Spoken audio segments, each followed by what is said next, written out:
নমস্কার বন্ধুরা, আমি এমন একটা জায়গায় এসেছি তোমাদের একটা নতুন জিনিস দেখাতে।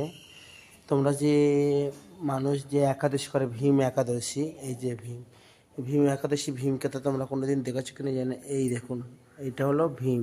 এটাকে ভীম একাদশী তোমরা পালন করো রাধাকৃষ্ণ হিসাবে। এখানে আছে রাধাকৃষ্ণ, এই যে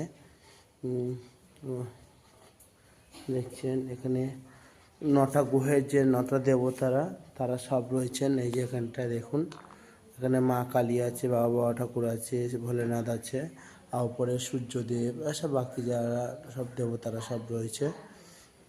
এখানেও রয়েছে ঠাকুর। এখানে এই যে মা মনসা, এখানে এই দেবী কমলা, এই যে মা মনসা, এই যে ভোলে বাবার, কত বড় ভোলে বাবাটাকে দেখো।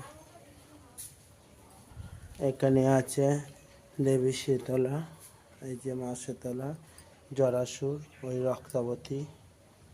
আর এখানে আছে দেবী তারা, মা তারাকে দেখো, এই হলো মা তারা।